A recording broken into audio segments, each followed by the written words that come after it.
আপনারা যারা এখনো আমাদের চ্যানেলটি সাবস্ক্রাইব করেননি কাইন্ডলি সাবস্ক্রাইব করবেন। আর হ্যাঁ, রূপালী জগতের নতুন নতুন তথ্য জানতে হলে আপনাকে পাশের বেল আইকনটি প্রেস করতে হবে।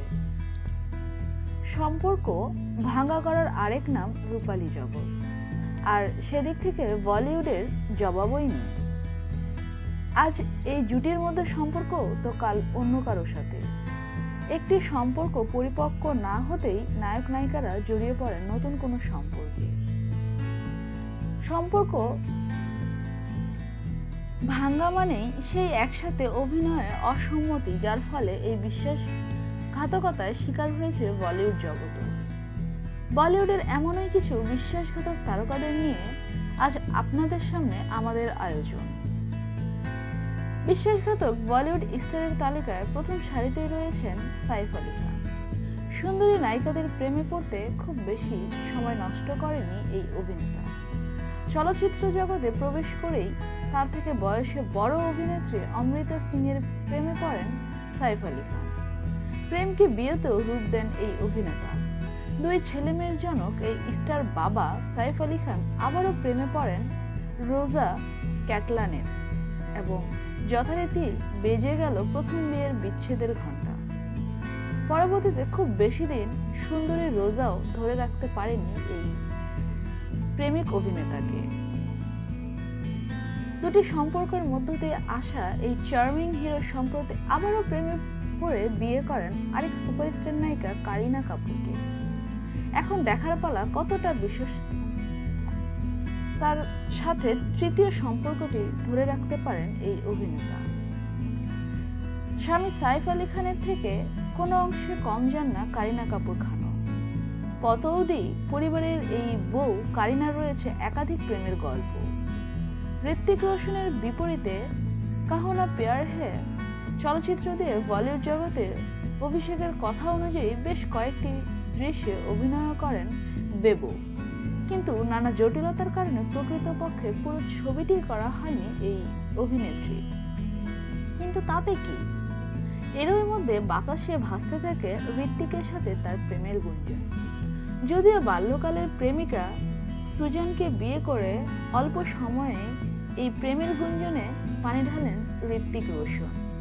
এখানে কারিনা ঋত্বিক গুঞ্জন শেষ হলেও নিউকামার শহীদ কাপুরের সাথে প্রেমে জড়িয়ে আবারও লাইমলাইটে চলে আসেন এই নায়িকা। পুরো বলিউড পাড়া তখন শহীদ কারিনার জ্বরে ভুগলেও তালাশ ছবির শুটিংয়ে কারিনা প্রেমে পড়ে যান সহ অভিনেতা সাইফ আলী খানের। নৈতিকভাবে গ্রহণযোগ্য হলেও পরে আবার নাও হতে পারে। সে ভালোবাসা তো তার নিজস্ব গতিতেই চলে এবং ইহা পরিবর্তনশীল। মিস্টার পারফেকশনিস্ট আমির খানের নায়িকাদের প্রতি দুর্বলতার কথা সবারই জানা। এমনও কথিত আছে যে প্রত্যেক সিনেমার নায়িকাদের সাথে একটু একটু প্রেমের গুলতি খেলেছেন এই সুপারস্টার। রক্ষণশীল মুসলিম পরিবারের ছেলে হওয়ায় চলচ্চিত্রে প্রবেশে অনেক ঝামেলা পোহাতে হয়েছে তাকে। পরবর্তীতে চলচ্চিত্র জগতে প্রবেশ করলেও বিবাহিত হওয়া সত্ত্বেও নিজেকে সিঙ্গেল বলেই পরিচিত করেন রূপালী জগতে। জেসিকা হেইনসের প্রেমে পরে প্রথম স্ত্রী রিনা শর্মার সাথে বিবাহ বিচ্ছেদ ঘটান এই অভিনেতা। বেশিদিন স্থায়ী হয়নি জেসিকা আমিরের প্রেম, কেননা এরই মধ্যে আমির খানের হৃদয়ে জায়গা করে নেন কিরণ রাও। বলিউড বিশ্বাসঘাতকদের নিয়ে কথা হচ্ছে, আর এই তালিকা থেকে বাদ পড়বেন রণবীর কাপুর এবং দীপিকা পাডুকোন, তাতে হতেই পারে না। সোনম কাপুরের বিপরীতে সঞ্জয় লীলা বনশালীর চলচ্চিত্রের মাধ্যমে বলিউডে অভিষেক ঘটে রণবীর কাপুরের।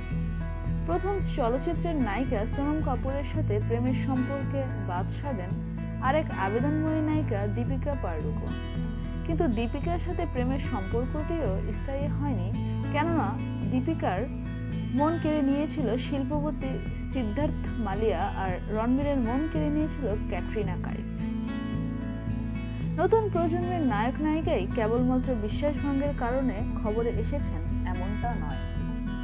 দুই ভাই অনিল কাপুর এবং বনি কাপুর সুন্দরী কোনো মেয়ে দেখলে বেমালুম ভুলে যেতেন তাদের সন্তান এবং স্ত্রীর কথা।